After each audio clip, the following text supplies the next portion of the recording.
Emotional intelligence की बात करेंगे मेनली। और पिछले क्लास में जो हम लोगों ने मल्टीपल इंटेलिजेंस की चर्चा की थी, उसमें एक छोटी सी चीज़ छूट गई थी। उसके टूल्स के बारे में देखना, तो वो एक ब्रीफ में चर्चा हम लोग इसके लास्ट में उस पर कर लेंगे। तो शुरुआत हम लोग करते हैं इमोशनल इंटेलिजेंस से। मुझे लगता है कि आप में से सभी लोगों ने इमोशनल इंटेलिजेंस के बारे में निश्चित रूप से सुना होगा। और ये इमोशनल इंटेलिजेंस, थोड़ी सी बात मैं इसको करूंगा जो कि आप कह सकते हैं कि एक आउट ऑफ जो मेन स्ट्रीम है उससे आउट ऑफ मेन स्ट्रीम है। इसकी थोड़ी आलोचना है जो कि एकेडमिक आलोचना नहीं है, इसमें कोई शक नहीं कि एकेडमिक आलोचना नहीं है, लेकिन उसकी एक उसको एक पर्सपेक्टिव में देखने के लिए इमोशनल इंटेलिजेंस को, उसको एक पर्सपेक्टिव में समझने और देखने के लिए ये एक जरूरी चीज है। और खास करके ये जो आलोचना है, थोड़ा इसका हम ओरिजिन अगर देखें तो जो इमोशनल इंटेलिजेंस का कॉन्सेप्ट है वो बेसिकली इंडियन जो ट्रेडिशन है यहाँ से लिया गया है। और हालांकि इसको बहुत सारी चीज़ें जो इंडिया से ली गई और उसको रिकॉग्नाइज नहीं किया गया, तो उसी तरह की ये चीज़ भी उसी तरह की है। और इसमें बेसिकली जो यौगिक साइकोलॉजी का जो ट्रेडिशन अभी बढ़ रहा है, यौगिक साइकोलॉजी का ट्रेंड जो बन रहा है, उसी तरह का कुछ आप इसको समझ सकते हैं कि जो यौगिक सिस्टम में जिस तरह से इसको समझने की कोशिश की गई है, उसी से रिलेट होता हुआ अ, ये कॉन्सेप्ट है जो कि बाद में अमेरिकन लोगों ने इसको पिकअप किया। और इसमें जो क्रिटिसिज्म है वो एक यौगिक पर्सपेक्टिव से एक क्रिटिसिज्म है, जिसमें कि ये बात कही जाती है कि जब हम इंटेलिजेंस की बात करते हैं तो हम बात करते हैं बुद्धि की, और जब हम लोग इमोशंस की बात करते हैं तो हम लोग बात करते हैं भावनाओं की। तो ये दोनों का इंडिपेंडेंट डोमेन है, इंडिपेंडेंट डोमेन है। और ये इमोशनल इंटेलिजेंस जो है, ये इमोशन को बुद्धि से नियंत्रित करने की बात है। इमोशंस को बुद्धि से नियंत्रित करने या उसका डिसाइफर करने या इसको विश्लेषित करने की बात है। जैसे कि अभी जो मॉडर्निटी के साथ एक ट्रेंड है जिसमें कि emotions has gone to back seat, emotions को पीछे का सीट मिल गया है। इन द सेंस कि इमोशंस ठीक है, इमोशंस वहीं तक आपके लिए उपयोगी है जहां तक कि आपको ये आपके लक्ष्य में मोटिवेट करता है, सहायता देता है।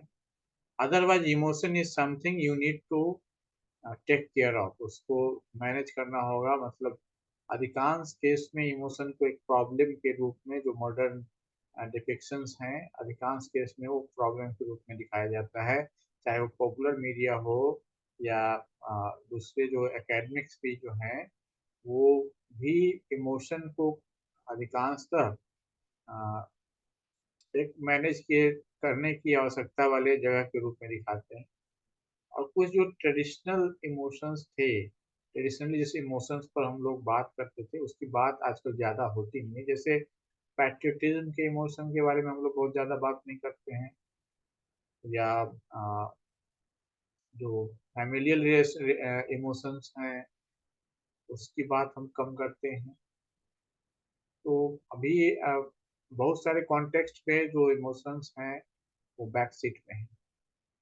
और जो बेसिक इमोशनल इंटेलिजेंस की जब हम लोग बात अभी करेंगे तो मूल रूप से इस कॉन्टेक्स्ट में बात करेंगे कि कैसे अ, ये आपको एक सक्सेसफुल लाइफ डील करने में, सक्सेसफुल मैनिपुलेटिव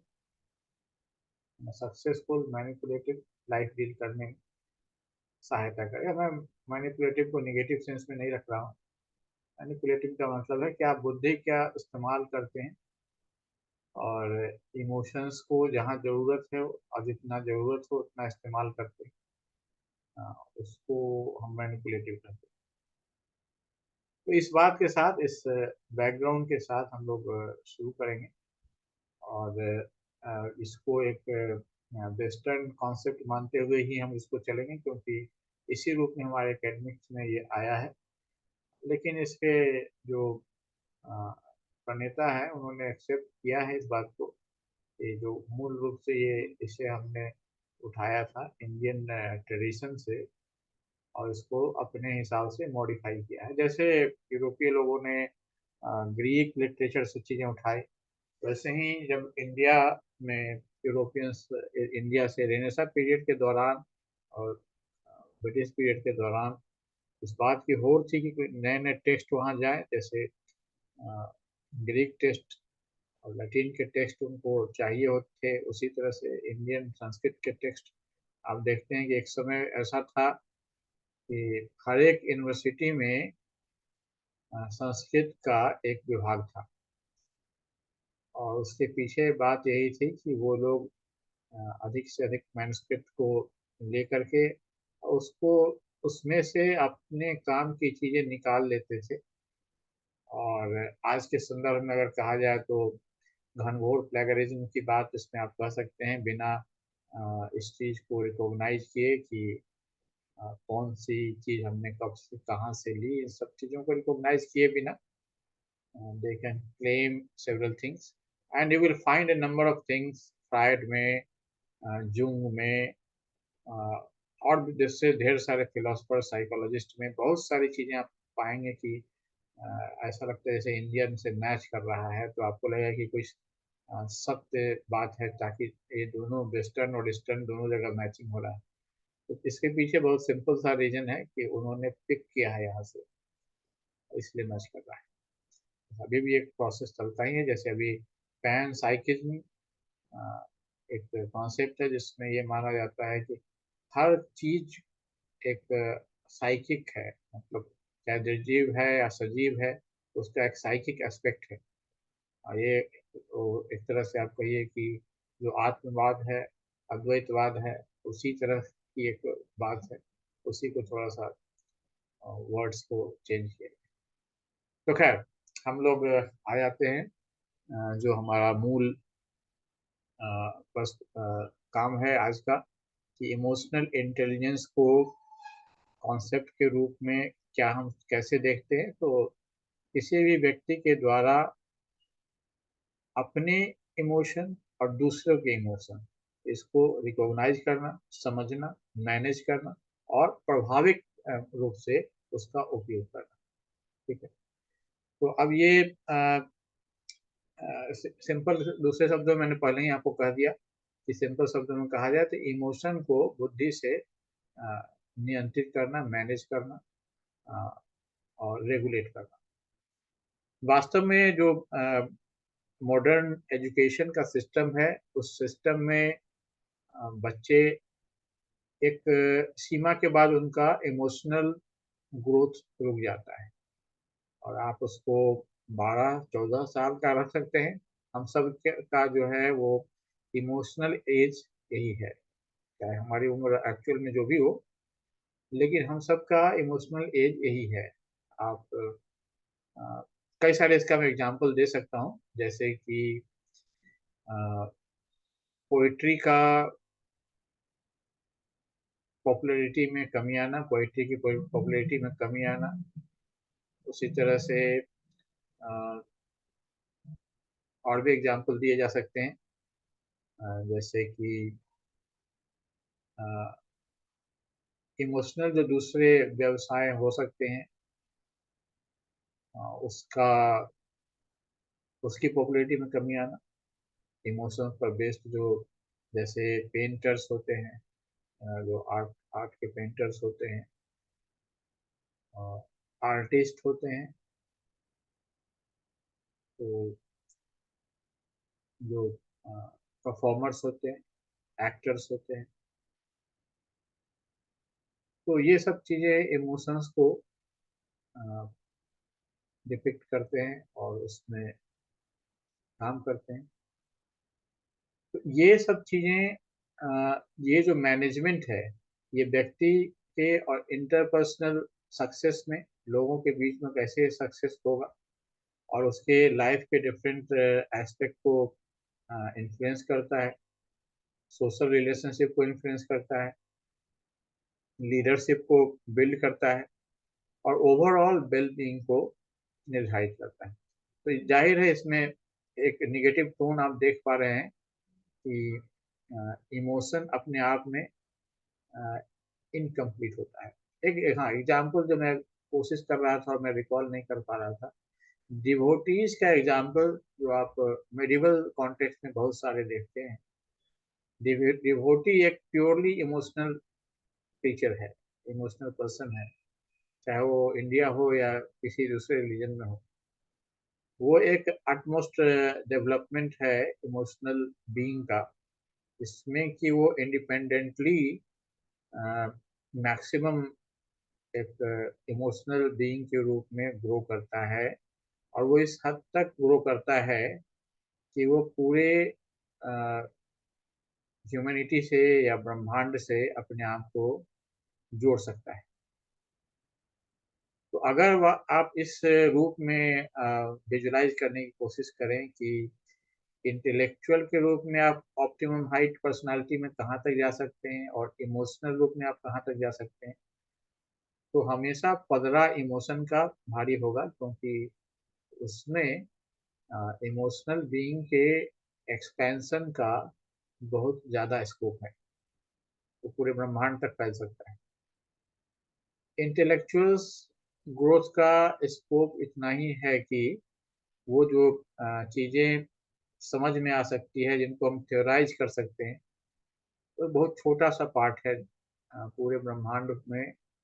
अगर उसको हम कहें कि कितनी चीज़ों को हम एक्सप्लेन कर सकते हैं,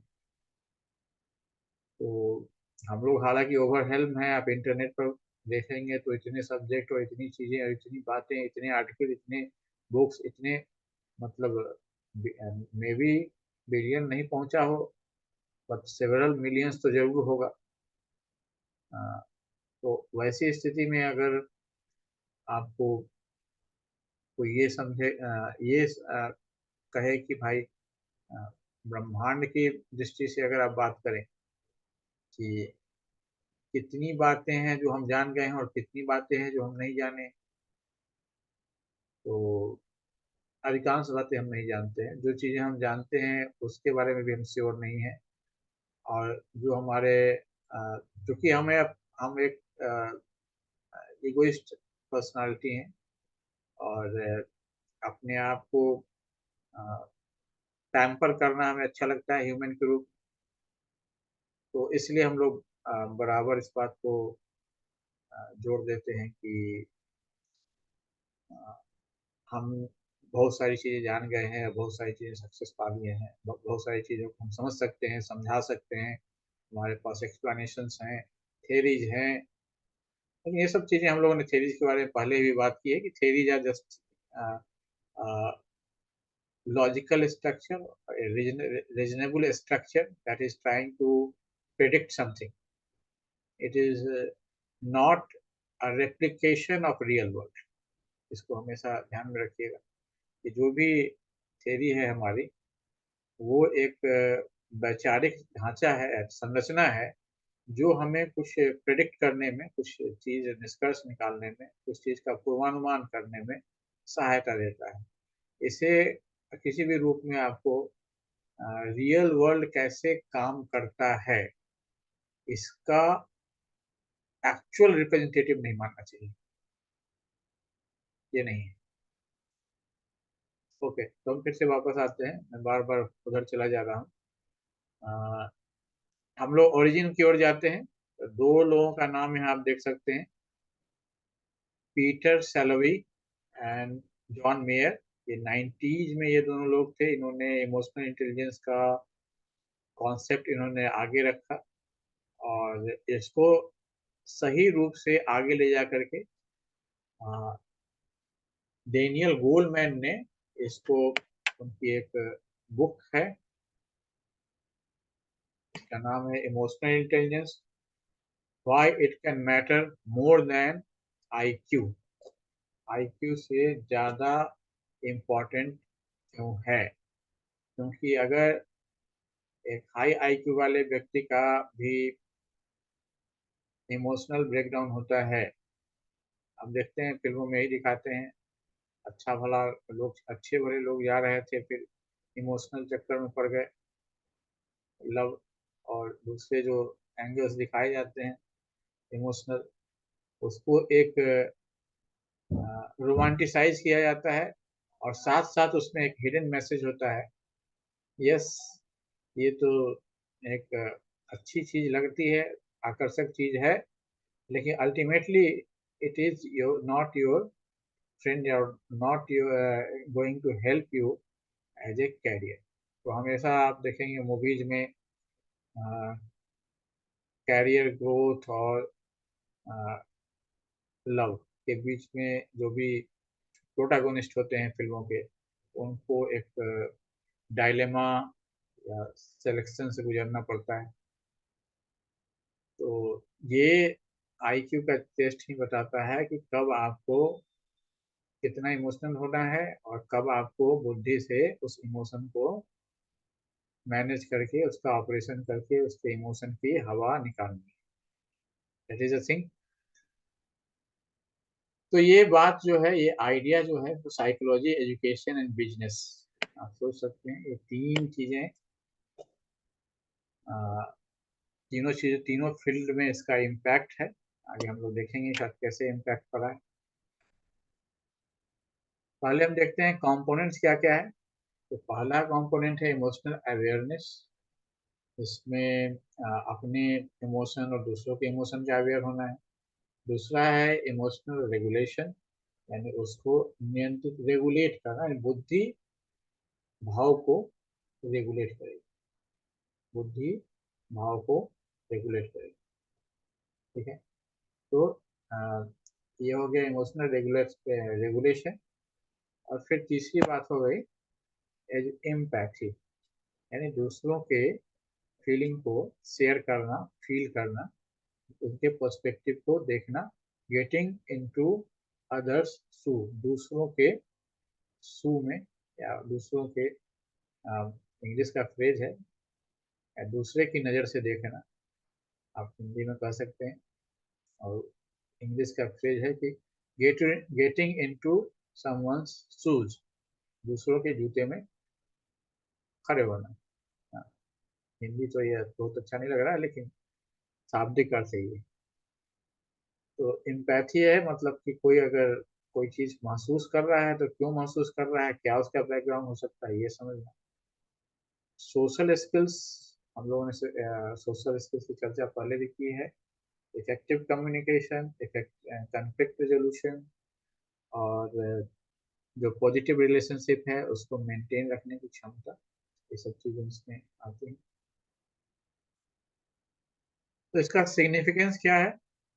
तो ऑलरेडी बात हो गई, पर्सनल रिलेशनशिप इससे मेंटेन रहता है ना। क्योंकि तो आप एम्पैथी के साथ कम्युनिकेशन को बनाए रखते हैं, कॉन्फ्लिक्ट रेजोल्यूशन करते चलते हैं, है ना। आप देखेंगे अखबारों में खास करके संडे या जो स्पेशल अंक होते हैं, उसमें रिलेशनशिप्स के बारे में हमेशा कुछ ना कुछ आर्टिकल्स रहेगा। कोई भी सप्ताह खाली नहीं जाता है। जब आप अगर 4 पेपर पढ़ेंगे तो कम से कम 2 में आपको उसमें रिलेशनशिप्स, चाहे वो पति पत्नी का हो या लवर्स का हो, या ये दोनों ज़्यादा पॉपुलर हैं और ज़्यादा डिमांड में रहते हैं। और इसके अलावा दूसरे रिलेशंस की भी बात होती है, पेरेंट्स के रिलेशन की बात होती है, तो उनको थोड़ी अक्ल दी जाती है कि कैसे आप इमोशनल सिचुएशन को मैनेज करेंगे। तो ये पर्सनल रिलेशनशिप मैनेज करने के लिए उनको सलाह दी जाती है। प्रोफेशनल सक्सेस, अभी प्रोफेशनल सक्सेस में कई सारी चीज़ें हैं, जैसे कि हम लोगों ने पहले भी थोड़ी बात की कि वर्क प्लेस पर आपको अपने आप को एक लीडर के रूप में एस्टेब्लिश करना है, टीम बिल्ड करना है, इफेक्टिवली अपनी बातें कम्युनिकेट करनी है। तो ये चीज़ें जो EQ है उसके माध्यम से आप ज़्यादा सक्सेसफुली कर पाएंगे। जो इमोशनल क्वोशेंट है वो हाई रहेगा जिनका, उनका प्रोफेशनल सक्सेस भी ज़्यादा देखा गया है। एक साइंस मतलब स्टडीज का ये रिजल्ट है कि इंटेलिजेंस की तुलना में EQ का को रिलेशन जो आपने ढेर सारी बातें पढ़ी है स्टैटिस्टिक्स के, इससे आप ऑलरेडी परिचित हो रहे हैं। तो को रिलेशन जो है वो एक डिस्क्रिप्टिव स्टैटिस्टिक्स का पार्ट है, जिसमें एक चीज बढ़ेगी तो दूसरी चीज भी बढ़ेगी, या एक चीज बढ़ेगी जिस रेशियो में दूसरी चीज उसी रेशियो में बढ़ेगी या उसी रेशियो में घटेगी, तो हम कहते हैं कि इन दोनों में को रिलेशन है। तो किसी फील्ड में सक्सेस का डिग्री और उसके उस काम को करने वाले लोगों के EQ का लेवल या EQ का स्कोर, इसमें कोरिलेशन देखा गया है। High EQ more chance of success, ऐसा देखा गया। तो प्रोफेशनल सक्सेस है। मेंटल हेल्थ, जैसा कि मैंने पहले ही कहा कि इमोशन को बेसिकली एक प्रॉब्लम के रूप में देखा जाता है। आप कई बार लोग डिप्रेशन और इमोशन को भी जोड़ देते हैं कि इमोशन अक्सर मिसमैनेज होकर के डिप्रेशन में चला जाता है। तो मेंटल हेल्थ, इमोशनल इंटेलिजेंस जो है सो मेंटल हेल्थ को मेंटेन करने में सहायता करता है। स्ट्रेस, एंजाइटी, डिप्रेशन, ताकि मैंने पहले ही कहा कि इमोशन जो है वो स्ट्रेस, एंजाइटी और डिप्रेशन से है। अगर आप ये कॉन्सेप्ट है, स्ट्रॉन्ग कॉन्सेप्ट है, एस्टेब्लिश कॉन्सेप्ट है, बड़े बड़े लोगों ने ऐसा लिखा है, लेकिन बस एक छोटा सा मैं तर्क देता हूँ। आप खुद से इसको इसी को मान के चलिए, लेकिन एक बार लॉजिकली सोच के देख लीजिए कि जब आप स्ट्रेस, एंजाइटी या डिप्रेशन में जाते हैं तो इमोशन के कारण जाते हैं या कुछ पर्टिकुलर लॉजिक के कारण जाते हैं जो आपको उधर खींच के ले जाता है। जैसे किसी एनिमल को सुसाइड करते हुए कम देखा जाता है। आ, कुछ केसेज हैं, जैसे आसाम में एक क्षेत्र है वहाँ बर्ड्स सुसाइड करते हैं खास मौसम में। फिर इंसेक्ट्स का जब लाइफ साइकिल पूरा हो जाता है तो वो लाइट की ओर जाके सुसाइड करते हैं। तो वो उनके जीन में है, वो कोई थॉट प्रोसेस का परिणाम नहीं है। बट ह्यूमन केस में आउट ऑफ इमोशन सुसाइड करते हैं या आउट ऑफ थॉट प्रोसेस, बहुत स्ट्रांगली किसी थॉट प्रोसेस में फंस जाते हैं और उसका एक कंक्लूजन निकलता है जिसमें कि उनको उपाय नहीं समझ में आता है, तो वो सुसाइड करते हैं। तो कहीं ना कहीं यहाँ इमोशन और थॉट प्रोसेस का इंटेंगलमेंट होता है। वो अलग नहीं कर पाते हैं इमोशन को अपने थॉट प्रोसेस से। तो वो जो है सो डिप्रेशन में, एंजाइटी में चले जाते हैं। डिप्रेशन और एंजाइटी में अंतर है। एंजाइटी असल में जहाँ जिस चीज़ के बारे में आपको बिना सोचे नेचुरली किसी काम को करना है और वहाँ आप उसके बारे में सोच रहे हैं, तो एंजाइटी है। जैसे परफॉर्मेंस एंजाइटी, जैसे कि आप स्टेज पर जाते हैं तो वहाँ परफॉर्मेंस एंजाइटी होता है। मतलब कि आपको लगता है कि हम बोलने जा रहे हैं या कुछ एक्ट करने जा रहे हैं, तो लगता है कि कर पाएंगे कि नहीं कर पाएंगे। तो अधिकांश केस में जब आप बोलना शुरू करते हैं स्टेज पर तो एंजाइटी चली जाती है। लेकिन किसी किसी केस में वो नहीं भी जा सकती है, कोई ऐसा आदमी बैठा है सामने या कुछ और दूसरा प्रेशर है। परफॉर्मेंस एंजाइटी बहुत जगह काम करती है। आप देखते हैं क्रिकेट के मैच से लेकर के हर जगह हम लोग परफॉर्मेंस एंजाइटी की बात करते हैं, प्रेशर, सपोर्ट, इस सब की बात करते हैं। उसी तरह से स्ट्रेस स्ट्रेस है किसी ब्रेन के किसी एक पर्टिकुलर एस्पेक्ट पर या एक पर्टिकुलर रोल पर बहुत ज्यादा उसका यूज करना विदाउट गिविंग इट रिलैक्स किए बिना उसको। रिलैक्सेशन की टेक्निक्स आपको मालूम नहीं है तो आप स्ट्रेस में पड़ जाते हैं। जैसे मैंने एग्जाम्पल दिया था कल या परसों, जिसमें मैंने बताया था कि एक बच्चे के बारे में बताया था कि वो इंग्लिश का स्टूडेंट था और वो इंग्लिश कैसे पढ़ता था तो वो सारी चीजें याद कर जाता था। This is an example of stress. आप एक फैकल्टी जो रिमेम्बरिंग की फैकल्टी है उसको आप बहुत ज़्यादा यूज कर रहे हैं।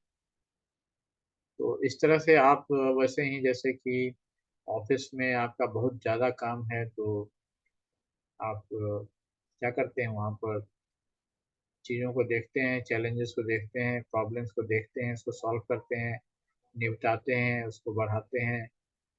तो फिर एक खास तरह का ब्रेन के कुछ खास डायमेंशन का आप बहुत ज़्यादा बार यूज करते हैं, लगातार यूज करते जाते हैं, जिसके कारण जो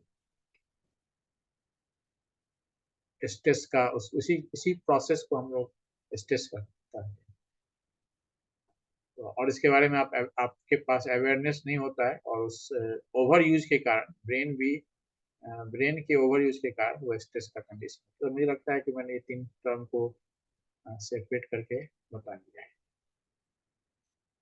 फिर एजुकेशन की बात है जिसमें कि लर्निंग एनवायरनमेंट को क्रिएट करने के लिए इमोशनल इंटेलिजेंस का यूज किया जा सकता है, जिसमें कि स्टूडेंट्स को अपने स्किल्स, सोशल स्किल्स, एसेंशियल जो स्किल्स हैं उसको डेवलप करने की में ज़्यादा आसानी हो, सुविधा हो। सोशल और कम्युनिकेटिव स्किल्स ये सब चीज़ों को डेवलप करने में सुविधा हो। कॉन्फ्लिक्ट रेजोल्यूशन, अब कई बार आपको किसी को इमोशन से पकड़ना होगा, किसी को कुछ स्टोरी सुना के आप उनको कन्विंस करते हैं। तो बहुत तरह के तरीके हैं जिसमें आप कॉन्फ्लिक्ट रेजोल्यूशन करते हैं। तो आप जो उलझाव है इमोशन का उसको दूर करने की कोशिश करते हैं। तो ये सब चीज़ें इन सब कॉन्टेक्स्ट में ये सब चीज़ें इम्पोर्टेंट है और हम लोग उसका उपयोग करते हैं।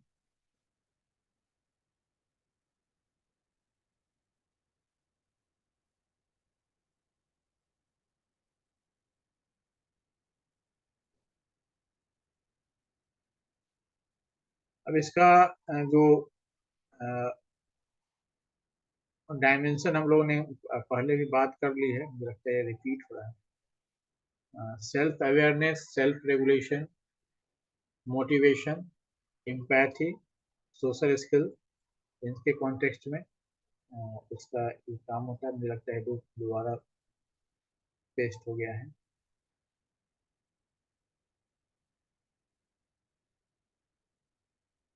अब इसका असेसमेंट हम लोग कैसे करते हैं? इसका जो एक सबसे ज़्यादा पॉपुलर, सबसे ज़्यादा यूज होने वाला टूल है, इसको हम लोग इमोशनल इंटेलिजेंस अप्रेजल इस नाम से जानते हैं। जैसे जो भी टूल्स हम लोग यूज करते हैं या तो इन्वेंट्री बोलते हैं, क्वेश्चनर बोलते हैं, टेस्ट बोलते हैं, इसका नाम अप्रेजल है, अप्रेजल।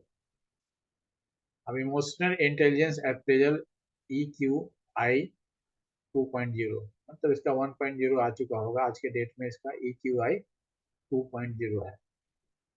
तो ये सबसे ज़्यादा यूज होता है, तो इसको ध्यान में रखिएगा। EQ से संबंधित जब प्रश्न होते हैं तो उसमें हम लोग मेजरमेंट किससे करते हैं उसके बारे में हम बात करते हैं। तो इसका जो मेरिट है वो ये है कि जो अलग अलग डोमेन के कॉन्टेक्स्ट में ये एक कॉम्प्रिहेंसिव व्यू देता है ह्यूमन के इमोशनल इंटेलिजेंस, लोगों के जो भावनात्मक बुद्धि है लोगों के अंदर, ये उसके कॉन्टेक्स्ट में एक कॉम्प्रिहेंसिव व्यू देता है। ये self awareness, self regulation, motivation, empathy, social skills जो पीछे हम लोगों ने चर्चा की है, इन सबको मेजर करता है। सेल्फ अवेयरनेस से लेकर के सोशल स्किल तक, इन सबको मेजर करके और इन सबका स्कोर हर के कॉन्टेक्स्ट में देता है। दूसरा सेल्फ रिपोर्टिंग है। सेल्फ रिपोर्टिंग असेसमेंट के लिमिटेशंस होते हैं। जैसे आपसे पूछा जाए कि आप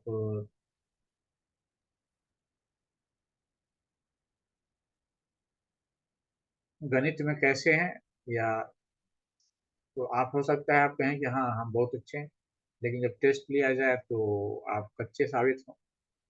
तो सेल्फ रिपोर्टिंग यही होती है। सेल्फ रिपोर्टिंग में लोग अपना परसेप्शन बताते हैं, क्योंकि हर किसी के पास अपने बारे में, और ख़ास करके हमारे देश का जो एजुकेशन सिस्टम है जिसमें पढ़ना एक अलग काम है और अपने को टेस्ट करना या किसी एग्ज़ाम में अपने को टेस्ट करवाना एक अलग काम है।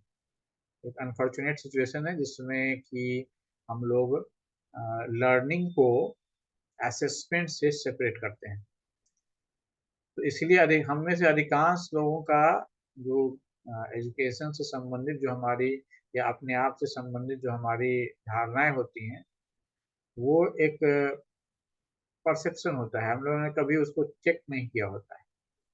जैसे अगर कोई मुझसे पूछे कि आप आप अपने सेल्फ रेगुलेशन के बारे में एक लाइन में बताइए कि अपने आप सेल्फ रेगुलेशन आप कितना कर पाते हैं, तो मैं कहूँगा कि बहुत अच्छा कर लेते हैं, बहुत अच्छा है। और हो सकता है ये बात मेरी जब हम सेल्फ रेगुलेशन से संबंधित इस EQI 2.0 का टेस्ट दें तो थोड़ा थोड़ा उसमें ये लगे, लेकिन फिर भी बहुत सारे क्वेश्चन ऐसे हो सकते हैं क्योंकि सेल्फ रिपोर्टिंग है। तो अब ये मेरा जैसे सेल्फ रिपोर्टिंग में अगर एक अधिकांश सेल्फ रिपोर्टिंग जो टूल होते हैं उसमें हम लोग स्केल डालते हैं, यानी वेरी लो, लो, एवरेज, हाई, वेरी हाई। मान लीजिए कि ये हमने स्केल डाला है। अब ये सेल्फ रेगुलेशन मेरा कैसा है, वेरी लो है कि वेरी हाई है कि बीच में कहीं है, ये हम तब डिसाइड करेंगे, उस हिसाब से डिसाइड करेंगे जो कि सेल्फ रेगुलेशन का अर्थ जो मेरी समझ में आ रहा है। अब यहीं से देखिए कि समस्याएं शुरू हो जाएंगी, क्योंकि सेल्फ रेगुलेशन सोचने पर, वर्ड सोचने पर मेरे दिमाग में जो चीज़ें आएंगी आपके दिमाग में हो सकता है उससे अलग चीज़ें आएंगी। जैसे कि मान लीजिए कि मैं सेल्फ डिसिप्लिन की समस्या से जूझ रहा हूँ। जैसे कि मैं चाहता हूँ कंपटीशन की तैयारी करना या कोई एग्ज़ाम देने के लिए तैयारी करना, लेकिन रोज़ कल के लिए टाल देता हूँ।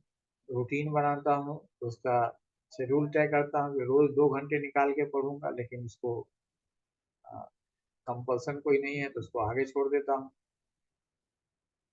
प्रोक्रेस्टिनेशन जिसको हम लोग कहते हैं। प्रोक्रेस्टिनेशन से पीड़ित हम लोग, अपने से अधिकांश लोग पीड़ित रहते हैं। तो अगर ये हमारे दिमाग में बहुत ज़्यादा है तो हम कहें कि अपने आप से फ्रस्ट्रेटेड हैं, तो हम कह दें कि बहुत लो है भाई, मेरा नहीं है, ज़्यादा नहीं। या अगर हमारा कुछ हाल फिलहाल में सक्सेसफुल हुए हैं तो हम कह दें बहुत हाई है। ये चैलेंज होता है जब सेल्फ रिपोर्टिंग की बात आती है। इसलिए सेल्फ रिपोर्टिंग जो असेसमेंट होता है उसको वीक माना जाता है। डायरेक्ट आप कुछ और अगर इसका मेजरमेंट कर सके तो ज़्यादा अच्छा है। इसलिए दूसरा इसका जो टूल है, Mayer Salovey Caruso emotional intelligence test, MSCEIT, ये एबिलिटी बेस्ड टेस्ट है। इसका मतलब है कि अ, इसमें इमोशनल इंटेलिजेंस स्किल्स का टेस्ट किया जाता है, परसेप्शन का नहीं किया जाता। जैसे कि इससे पहले वाले टेस्ट में हमने देखा कि परसेप्शन का टेस्ट किया जा रहा था। मैंने बता दिया परसेप्शन में क्या चैलेंज है। अभी का जो हमारा सिचुएशन है, जैसी मेरी फीलिंग है, उसके हिसाब से मेरा परसेप्शन वेरी कर जाएगा। अपने आज कर लीजिएगा तो कुछ और होगा, एक महीने बाद कीजिएगा तो कुछ और होगा, फिर परसेप्शन चेंज होते रहा। तो उसकी जगह पर यहाँ पर स्किल्स की बात हो रही है, और स्किल्स में जो उसके इमोशनल इंटेलिजेंस के स्किल्स हैं, तो स्किल्स के फॉर्मेट में आपसे सवाल पूछा जाएगा, और आप किस चीज़ को कितना कर सकते हैं उसके फॉर्मेट में पूछा जाएगा। तो मैंने टूल देखा नहीं, इसलिए मैं कुछ एग्जाम्पल अभी सोच नहीं पा रहा हूँ कि इसका कोई क्वेश्चन का एग्जाम्पल मैं आपको दे सकूँ। तो इसका ये मेरिट है, और डिमेरिट ये है कि ये टाइम कंज्यूमिंग है, और इस कारण से कॉस्टली टू एडमिनिस्टर है। जो चीज़ टाइम टाइम कंज्यूमिंग होगा तो जाहिर है उसके लिए आपको ज़्यादा समय देना होगा, और एडमिनिस्टर करने में, और उसका स्कोरिंग और इंटरप्रिटेशन भी कॉम्प्लेक्स होता है। तो इसको बहुत ही एक्सपर्ट लोग हैं, वही लोग इसका यूज करते हैं। इसी तरह से EQI, ये EQI जो है, बार ऑन इमोशनल क्वोशंट इन्वेंट्री, इसमें सेल्फ रिपोर्ट और मल्टी रेटर वर्जन दोनों तरह की चीजें हैं, और जिससे क्या होता है कि एक ब्रॉडर पर्सपेक्टिव मिलता है।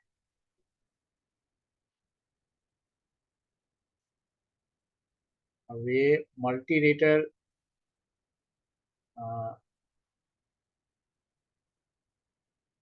सेल्फ रिपोर्ट भी है, मतलब जैसे पहले वाले में हम लोग सेल्फ रिपोर्ट मांग रहे हैं, तो सेल्फ रिपोर्ट भी है। और मल्टी रेटर वर्जन का मतलब है कि अलग अलग तरह से आप अपने को कई लेवल पर रेट करते हैं, और फिर उसका एक एवरेज आता है। तो इसका भी काफ़ी यूज होता है। ये इसका मेरिट है कि वो केवल सेल्फ रिपोर्ट पर बेस्ड नहीं है। और लिमिटेशन वही है कि सेल्फ बायस जो है वो इसमें आ सकता है अक्सर। उसी तरह से social competency inventory, emotional and social competency inventory है। इसको डेनियल गोलमैन के द्वारा डेवलप किया गया था, और ये एक ज़्यादा हॉलिस्टिक होने की कोशिश करता है, और ज़्यादा ये काम करता है जो वर्क प्लेस के कॉन्टेक्स्ट में इमोशनल इंटेलिजेंस को मेजर करने में ये ज़्यादा यूज किया जाता है। और इसमें भी सेल्फ असेसमेंट और दूसरों के पर्सपेक्टिव दोनों को मिला करके इसमें किया गया है। ये मल्टी रेटर है, जिसमें कि आपका भी, आप अपना भी करते हैं और दूसरों का भी करते हैं, और फिर एक एवरेजिंग करने की कोशिश की जाती है। तो जाहिर है यहाँ पर चूंकि जब आप एक वर्क प्लेस में रहेंगे तो आप कर्मचारी के रूप में एक दूसरे से इंटरेक्ट करेंगे, एक दूसरे का के सर्विसेज यूज करेंगे, एक दूसरे के साथ टीम वर्क में काम कंप्लीट करेंगे। लेकिन जो अपना हमारा एजुकेशनल कॉन्टेक्स्ट है, और विशेषकर हमारा जो भी लेक्चर मेथड वाला स्पेसिफिक कॉन्टेक्स्ट है, उसमें टीम वर्क और ग्रुप वर्क की ज़्यादा गुंजाइश होती नहीं है, इसलिए एजुकेशनल कॉन्टेक्स्ट में ये ज़्यादा एकेडमिक कॉन्टेक्स्ट में काम नहीं कर पाता है। तो ये इसका एक डिमेरिट है कि एकेडमिक कॉन्टेक्स्ट में एप्लीकेबल कम हो पाता है। इसी तरह से ट्रेट इमोशनल इंटेलिजेंस क्वेश्चन है, जिसको कि TQ टिक या TITEIQ ऐसे ही बोलते हैं। तो ये ट्रेट का, इमोशनल इंटेलिजेंस के ट्रेट का असेसमेंट करता है ना, स्किल्स की जगह पर ट्रेट का। और उसमें ट्रेट का मतलब हुआ पर्सनालिटी के क्वालिटीज, जैसे कि मेरी पर्सनालिटी ज़्यादा इम्पैथेटिक हो सकती है, मतलब दूसरों को मैं बहुत ही आसानी से दूसरों के इमोशंस को समझ सकता हूँ। ऐसे ट्रेट्स को, स्किल्स की जगह पर यहाँ पर ट्रेट्स को, यानी ये पर्सनालिटी टेस्ट से के तरफ से इसको डेवलप समझिए कि पर्सनालिटी के ओरिएंटेशन को इसको समझने की कोशिश इसके द्वारा की गई।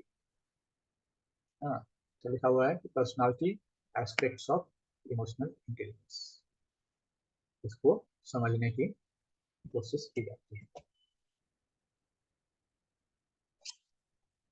अब इसका डिमेरिट ये है कि इसमें ये इंसाइट नहीं आ पाता है कि आप अपने EQ को बढ़ा कैसे सकते हैं, इम्प्रूव कैसे कर सकते हैं, ये इंसाइट इससे नहीं आता। इसी तरह से एक ये सिचुएशनल जजमेंट टेस्ट है। अब ये आप अगर आपको याद हो, साइकोलॉजी में आपने पढ़ा हो, जो थीमेटिक टैट उसको बोलते हैं, thematic assessment test, thematic association test ऐसा टर्म है। तो जिसमें कि आप किसी कॉन्टेक्स्ट स्पेसिफिक चीज का मेजरमेंट करते हैं। हालांकि आजकल इसमें बड़े ही हॉरिबल सवाल पूछते हैं। I really hate to hear those stories. For example, मैं 2-3 जगहों पर जब मैं गया तो उन लोगों से बात हुई, जो वर्कशॉप में मैं जब गया तो उन्होंने वो कहा कि आप ये बताइए कि आप एक ऐसे व्यक्ति हैं जो you can stop a train and you are seeing a fat man crossing the railway line and a train coming from the other side.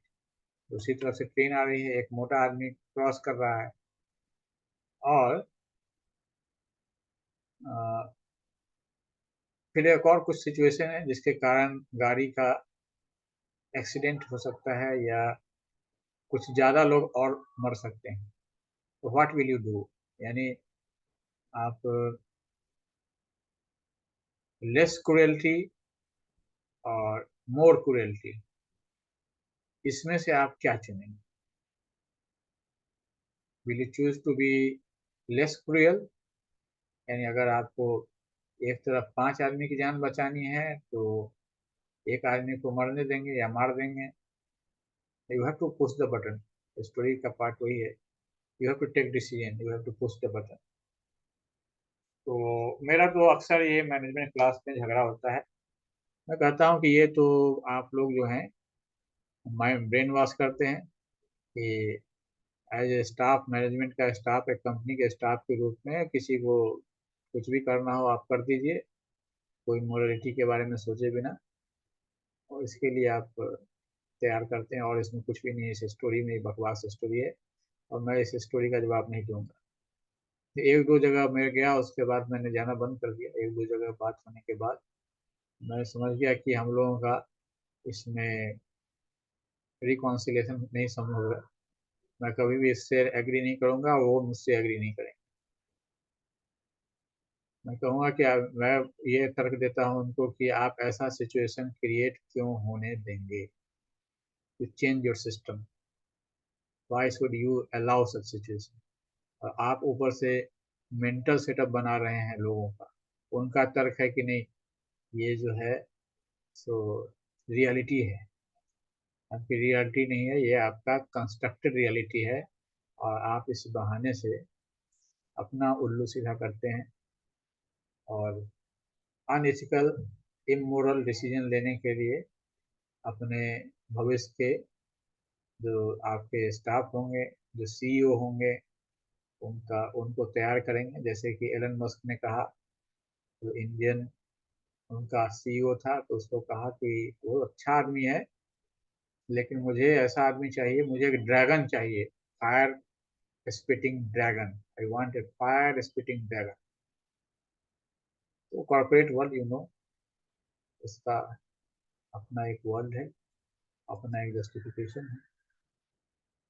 तो ये यही है, आप समझ गए कि इसमें वही सब होता है जिसमें आपको सिचुएशन दिया जाता है और आपको अपने इमोशन पर बुद्धि के हथौड़े से इमोशन को तोड़ के उसको खंड खंड करके उसमें से काम की चीजें निकाल के उससे काम करना है। और इसके अभ्यास करना होगा ताकि आप एक अनइमोशनल पर्सन बन सकें और वो काम कर सकें। तो आगे चलते हैं, अब इसका जो क्रिटिकल इवैल्यूएशन है उसकी बात करते हैं। तो स्ट्रेंथ में क्या है, इसमें रिकॉग्निशन तो कम से कम हुआ है इमोशन का। इमोशन एक डायमेंशन है ह्यूमन पर्सनालिटी का, जो कि हमारे काम का एक आवश्यक अंग है। पहले इसको एक समस्या ही माना जाता था, समस्या ही समझा जाता था।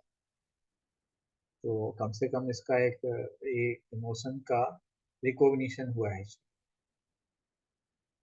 रियल लाइफ सिचुएशन में एप्लीकेबिलिटी है इसकी, जाहिर है आपको करियर में, वर्क प्लेस में, एजुकेशन, एकेडमिक, हर जगह आपको इसका, अगर आप एक बढ़िया बढ़िया तरीके से आप अपने इमोशन को मैनेज कर सकते हैं तो बढ़िया आपका सक्सेसफुल लाइफ आप का चांस बढ़ा सकते हैं।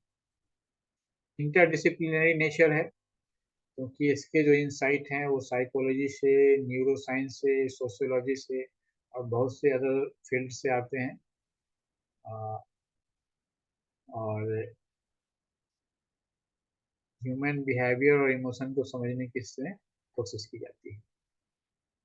सॉफ्ट स्किल्स जैसे एम्पैथी, कम्युनिकेशन, इंटरपर्सनल स्किल्स, या सॉफ्ट स्किल्स, इस पर एम्फेसिस पड़ता है कि सक्सेस के लिए न केवल डिग्री होनी चाहिए, न केवल इंटेलिजेंस होना चाहिए, न केवल नॉलेज होना चाहिए, न केवल स्किल होना चाहिए। स्किल का मतलब दूसरे कामों को करने का स्किल, जैसे कंप्यूटर से संबंधित स्किल या दूसरे तरह का स्किल, मार्केटिंग स्किल। इन सब के साथ साथ ये स्किल, सॉफ्ट स्किल्स जिसको हम कहते हैं, इसमें एम्पैथी, कम्युनिकेशन, इंटरपर्सनल स्किल, ये सब चीजें। लिमिटेशन की बात करें तो मेजरमेंट का जो चैलेंज है, हमने ऑलरेडी पीछे बात कर ली है, हर एक स्केल के संदर्भ में कि एक्यूरेसी को लेके और दूसरी चीज़ों को लेके हर में कुछ न कुछ चैलेंज है। तो मेजरमेंट का चैलेंज है इसमें। अगर मेरा ईक्यू का स्कोर कुछ आता है, मुझे पता नहीं, जैसे हम लोग इंटेलिजेंस में आईक्यू में तो कहते हैं कि 140, तो इंटेलिजेंस 120 से ऊपर ही हाई इंटेलिजेंस शुरू हो जाता है। 140 मतलब तो हो गया कि बहुत ज़्यादा इंटेलिजेंट है। ईक्यू ईआई में कितना होता है मुझे नहीं पता, ईक्यू का स्कोर कितना होना चाहिए, लेकिन जो भी हो, लेकिन कितना कॉन्फिडेंटली आप कह सकते हैं कि इतने ईक्यू का आदमी एक सक्सेसफुल आदमी होगा ही होगा, इसके बारे में चैलेंजेस हैं। इसको आप बहुत ज़्यादा कॉन्फिडेंट होकर नहीं बोल सकते। लैक ऑफ यूनिवर्सल डेफिनेशन, अब ये भी एक समस्या है इनकी कि इसका डेफिनेशन क्या करें। अब ये तो भानुमति का पिटारा इन्होंने बनाया है, इधर का चीज उधर का चीज मिला करके, उसमें अब डेफिनेशन को लेके तो झंझट होगा ही। इसी तरह से यहाँ कल्चरल वेरिएबिलिटी, अब जैसे हम लोग बात करते हैं इंडियन सोसाइटी की, और ऐसे सोसाइटी की बात करें जो कि कम्युनिटी बेस्ड है, इंडियन, नॉन यूरोपियन सोसाइटी और non western society, mostly they are community based. तो ईआई क्या कहता है हमें कि इमोशनल इंटेलिजेंस हमें क्या कहता है कि यू शुड बी सेल्फ,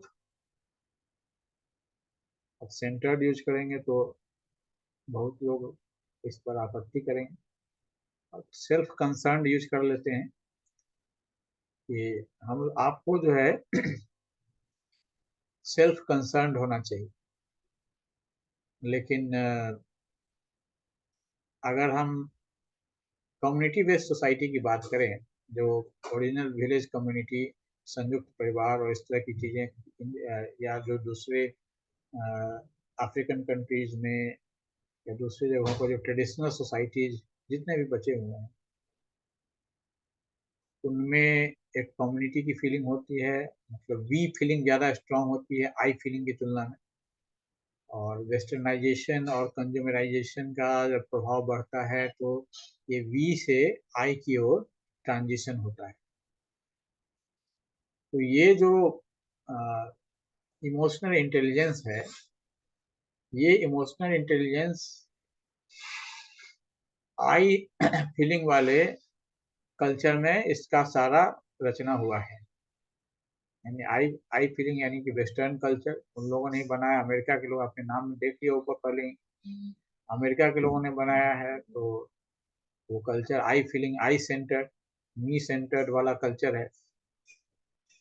अब इसको उठा करके हम लोग ऐसे जगहों पर चले जाएं जहाँ पर कि कम्युनिटी वाला है तो काम नहीं करता है सही तरीके से, या कंट्राडिक्शन है, बहुत सारा कंट्राडिक्शन आता है उसमें। और बल्कि एक तरह से ये इसको जस्टिफाई कर देता है कि आपको वी से आई की ओर जाना चाहिए, बी से आई की ओर जाना ही डेवलपमेंट की सच्ची परिभाषा है। इस नैरेटिव को एस्टेब्लिश करता है कि हमें डेवलपमेंट का मतलब है कि अपने परिवार समुदाय की चिंता छोड़ के अपने को आगे ले जाने की चिंता करना। तो ज़्यादा सटारिकल हो रहा हूँ मैं। अगला पॉइंट है कि over emphasis on individual traits. अब ये क्या है कि जो इंडिविजुअल ट्रेट्स है उसको बहुत ज़्यादा एम्फेसिस किया जा रहा है। जैसा कि मैंने पहले ही कहा कि जब हम कम्युनिटी के कॉन्टेक्स्ट में हम लोग जब देखते हैं, एक समुदाय के कॉन्टेक्स्ट में, तो सामुदायिक भावनाएं एक जगह अपनी तरफ की होती हैं और वो भी इम्पोर्टेंट होती हैं। लेकिन जब हम इमोशनल इंटेलिजेंस के नज़रिए से लेंस से चीज़ों को देखते हैं तो सामुदायिक भावनाओं को एक हर्डल माना जाता है। बहुत कॉमन एग्जांपल है इंडियन कॉन्टेक्स्ट में, जैसे कि आप फिल्मों में देखते हैं,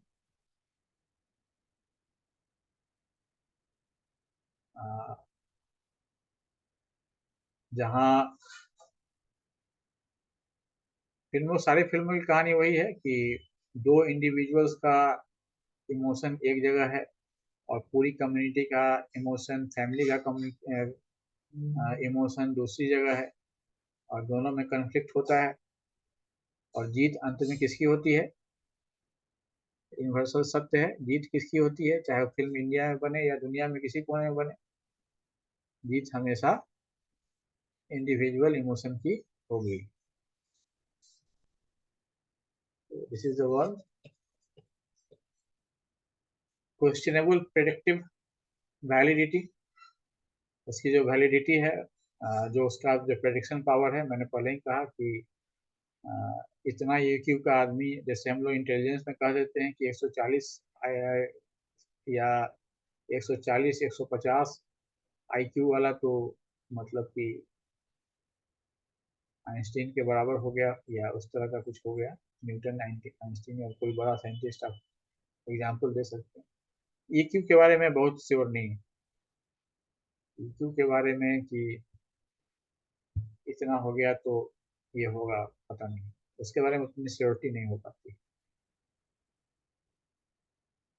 एथिकल कंसर्न, अब ये अपने आप में एक, चूंकि हमने पहले ही ये बात कर ली सामुदायिक इमोशन और पर्सनल इमोशन की, एक और कंट्रोवर्सी की बात करते हैं। कंट्रोवर्सी के बारे में बात करना मुझे अच्छा लगता है। तो जैसे एलबीक्यू, लंबा सा नाम है, प्लस एक कम्युनिटी है। तो अभी जो है जितने भी दुनिया में बड़े बड़े कॉरपोरेट्स हैं, वो इस कम्युनिटी के लोगों को जॉब देने में प्रेफरेंस देते हैं। यानी आपकी योग्यता अगर उनके बराबर है बट आप you are a straight person, तो आपके जॉब का चांस उनके जॉब के चांस से कम हो, क्योंकि उनको वहाँ प्रेफरेंस दिया जाएगा, क्योंकि वहाँ जो है तो उसके प्रति एक बायसनेस है, एक वोकिज्म है, वोक पीपुल आपने सुना होगा, जो इन चीज़ों की बात करते हैं उसके कारण।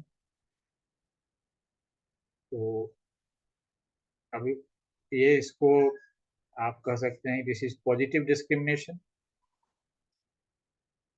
तो पॉजिटिव डिस्क्रिमिनेशन के साथ एक समस्या क्या है कि अक्सर ये बहुत ज़्यादा हाईलाइट होता है, ये हर कोई इसी को करना चाहता है। तो लॉन्ग रन में क्या होता है कि जो मेजोरिटी आबादी है, वो मेजोरिटी जो है वो बैकग्राउंड में चली जाती है, और जो माइनॉरिटी आबादी है वो सबसे ज़्यादा सिग्निफिकेंट और सबसे ज़्यादा एस्टेब्लिश होने लगती है। तो बहुत सारे एग्जाम्पल्स आप देख सकते हैं अमेरिका की यूनिवर्सिटीज़ में, इजराइल और हमास की लड़ाई में जो चल रहा है, वहाँ के प्रोफेसर्स स्टूडेंट्स, इजरायली स्टूडेंट के बीच में कन्फ्लिक्ट चल रहा है।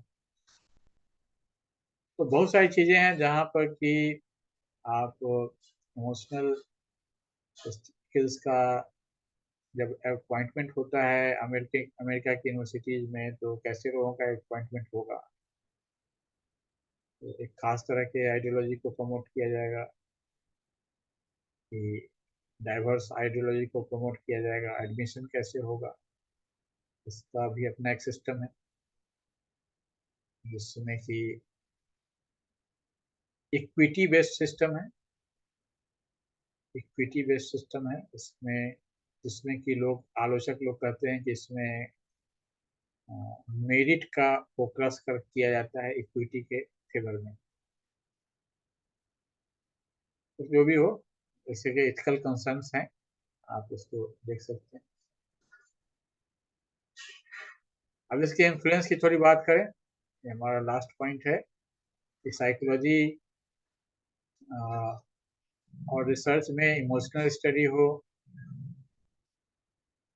जिसमें कि इमोशन को समझना, मानवीय व्यवहार को समझना, उसके मानसिक स्वास्थ्य और मानसिक स्वास्थ्य पर उसका क्या इम्पैक्ट पड़ता है, इसको समझना, ये इमोशनल IEQ का एक इम्पैक्ट है साइकोलॉजी में। सोशल और इंटरपर्सनल रिसर्च, एक्सटेंसिव रिसर्च इसमें हुआ, इंटरपर्सनल रिसर्च का स्कोप बनता है, इसमें सोशल डायनामिक्स, रिलेशनशिप और इंटरपर्सनल कम्युनिकेशन, ये इसमें सोशल डायनामिक्स का मतलब है कि लोगों के बीच में रिलेशंस किस तरह से ग्रो कर रहे हैं या चेंज हो रहे हैं, और इन लॉन्ग रन में सोसाइटी किस डायरेक्शन में जा रही है, रिलेशनशिप्स क्या है, तो इंटरपर्सनल कम्युनिकेशन कैसे हो रहा है, एजुकेशन, सोशल और इमोशनल लर्निंग। एजुकेशन के फील्ड में SEL एक इम्पॉर्टेंट सेक्टर के रूप में इमर्ज करता है, जिसमें कि स्टूडेंट्स को इमोशनल स्किल्स सिखाना, और खास करके बच्चों को, क्योंकि किसी के साथ एम्पैथी तभी आप कर पाएंगे जब आप उसको फील करेंगे। जैसे AC घर से निकल के AC कार में बैठ के आप AC स्कूल में पढ़ने जाते हैं, तो रास्ते की जो झोपड़पट्टी है आपको एक गंदगी दिखेगी, लेकिन अगर आपका उस झोपड़पट्टी के कुछ लोगों का के जीवन से परिचय होता है, तो आपको वो एक बुरा डायमेंशन दिखेगा, ह्यूमन लाइफ का एक आवश्यक बुराई समाज की एक दिखेगी, एक आवश्यक बुराई की तरह हमारे ऊपर ये चिपका हुआ है, हट नहीं रहा है, पॉवर्टी। तो ये चीजें उस तरह से है कि बच्चों को अनुभव कराना होता है, तो जब वो अनुभव करते हैं तो उसको बदलने की कोशिश करते हैं। सेल्फ रेगुलेशन, अपने को रेगुलेट करना, कॉन्फ्लिक्ट रेजोल्यूशन, एकेडमिक परफॉर्मेंस में इम्प्रूवमेंट लाना, ओवरऑल अपने आप को, ओवरऑल जो वेलबींग है उसको, इन सब क्षेत्र में SEL काम करता है।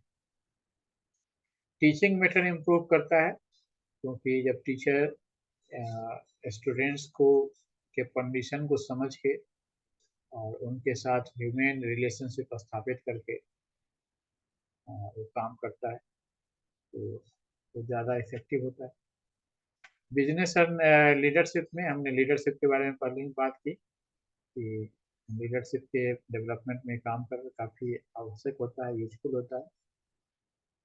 एम्प्लॉय के वेलबींग में भी ये उपयोगी होता है, कैसे उनका मेंटल हेल्थ मेंटेन रखा जाए, सेटिस्फैक्शन कैसे बना के रखा जाए, स्ट्रेस और डिप्रेशन आदि से उनको कैसे बचाया जाए, तो ये चीज़ें उसमें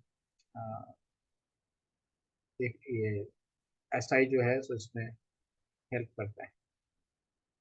पर्सनल डेवलपमेंट में भी ये उपयोगी है, इसमें कि जब आप अपने वीकनेस और स्ट्रेंथ को जानते हैं तो स्ट्रेंथ को और स्ट्रेंथन करते हैं, वीकनेस को दूर करते हैं। दूसरा, कन्फ्लिक्ट रेजोल्यूशन का जो आपकी एबिलिटी होती है, कन्फ्लिक्ट रेजोल्यूशन की, वो आपकी बेहतर होती है, जिसमें आप दूसरे लोगों को समझ करके, उनके इमोशंस को समझ करके, उनके व्यू पॉइंट को समझ करके आप उनके साथ बेहतर कोऑर्डिनेशन, टीम वर्क, ये सब कर पाते हैं। मेंटल हेल्थ, इसका एक और डायमेंशन है, जिसमें कि थेराप्यूटिक अप्रोच की बात की जाती है, मतलब कि जो अब आपने अपने आप को डिप्रेशन में डाल दिया है, आप सुसाइडल टेंडेंसी में जा रहे हैं, इस तरह की कोई भी चीज़ें हो रही हैं, तो आप उसको मेंटल हेल्थ को इम्प्रूव करने के लिए आपको ये कॉग्निटिव बिहेवियरल थेरेपी का स्कोप देती है, मतलब कैसे आप अपने आप को ठीक करेंगे। तो कॉग्निटिव बिहेवियरल का मतलब क्या हुआ कि आप अपने व्यवहार को किस तरह से परसीव करते हैं और कैसे आपको अपने बारे में परसेप्शंस बदल के और उसके द्वारा अपना व्यवहार बदलना चाहिए। किसी व्यवहार जैसे वर्क, किसी अपने काम के प्रति आपका जो व्यवहार है, काम को आप किस तरह से ले रहे हैं, परसीव कर रहे हैं, तो उसकी थेरापी कर दी जाए तो आप जो है सो अ, अलग तरह से हैंडल करेंगे अपने स्ट्रेस को, बॉस के प्रेशर को, बॉस की गाली को आपको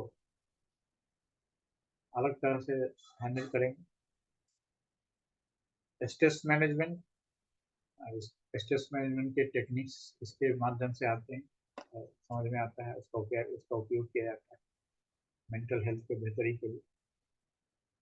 इसी तरह से सोशल और कल्चरल अवेयरनेस भी इससे आता है, जिसमें कि कल्चरल सेंसिटिविटी, जब आप दूसरों को समझेंगे तो दूसरों के कल्चर की भी सेंसिटिविटी आती है उसके साथ, क्योंकि आपके पास डाइवर्स ग्रुप के लोग होंगे, डिफरेंट कम्युनिटी के, कास्ट के, रिलीजन के, तो उसके हिसाब से आपको समझना होगा। उसी तरह सोशल डायनामिक्स को समझना, कैसे चीज़ें महसूस ग्रो कर रही हैं, और जो चीज़ें इमोशनल चीज़ें हो रही हैं अ, किसी भी सेटिंग में, जो सोशल डायनामिक्स हो रहा है वो कहीं ना कहीं इमोशन उसको लीड करता है, उसको समझ के उसको हैंडल करना। फिर ढेर सारे असेसमेंट टूल इसके द्वारा बनते हैं, जिससे कि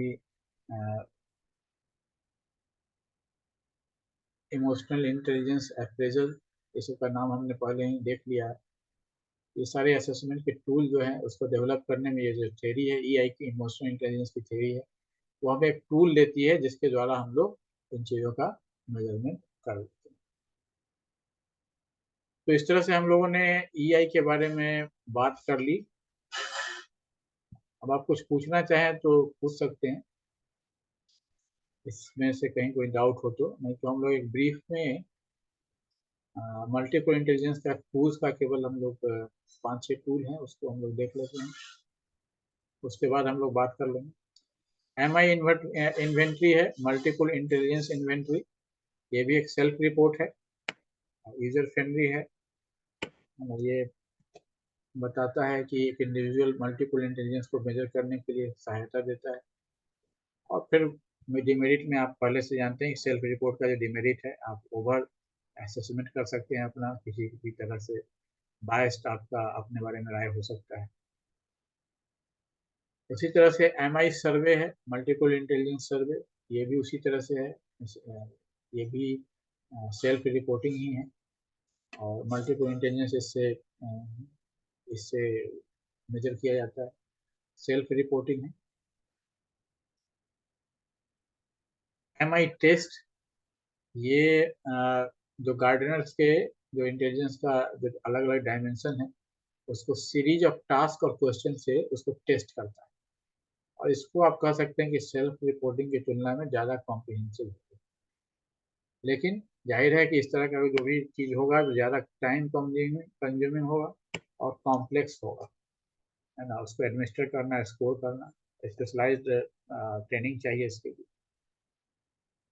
इसी तरह से MIQ जो क्वेश्चनर है, जिसमें कि again this is self report assessment है, क्विक ओवरव्यू मिलता है, तो इसका वही डिमेरिट हो गया, self reporting. MI based lesson planning, teaching के कॉन्टेक्स्ट में डिफरेंट इंटेलिजेंस के हिसाब से आपको लेसन प्लान करना, जिससे कि अलग डाइवर्स लर्निंग स्टाइल को कैटर किया जा सके। लेकिन जाहिर है इसका डिमेरिट जो है वो है कि टाइम कंज्यूमिंग हो सकता है टीचर को। पोर्टफोलियो असेसमेंट, अब इसमें बेसिक मतलब है कि जो स्टूडेंट के जो पिछले अचीवमेंट्स हैं, जो उन्होंने शोकेस के लिए रखा है, दिखाने के लिए कहीं पर कलेक्ट करके रखा है, उसको देख करके आप उनके डाइवर्स जो इंटेलिजेंस है उसका असेसमेंट कर सकते हैं। लेकिन इसमें जो डिमेरिट होगा कि ये सब्जेक्टिव होगा, क्योंकि आप कोई क्राइटेरिया दिया हुआ नहीं है। उसी तरह से ऑब्जर्वेशनल असेसमेंट, जिसमें कि ऑब्जर्वेशन के द्वारा जो स्टूडेंट के डिफरेंट कॉन्टेक्स्ट में, डिफरेंट सिचुएशन में उनका ऑब्जर्वेशन करते हैं, और इसलिए अगेन ये सब्जेक्टिव होगा। यहाँ ऑब्जेक्टिविटी इंश्योर करना चैलेंजिंग है, क्योंकि स्टैंडर्डाइजेशन नहीं हो सकता है। और फिर लास्ट में तो इंटरव्यू और कन्वर्सेशंस, अगेन ये जो है बातचीत करके आप उनके प्रेफरेंस और स्ट्रेंथ के बारे में बात करते हैं, और क्वालिटेटिव डेटा मिलता है, स्टैंडर्डाइज नहीं है ज़्यादा, इसका डिमेरिट है। तो ये टूल्स थे मल्टीपल इंटेलिजेंस के, जो हमने पीछे हम मिस कर गए थे। तो इस तरह से आज हम लोगों ने ये इमोशनल इंटेलिजेंस के कोर्स को, टॉपिक को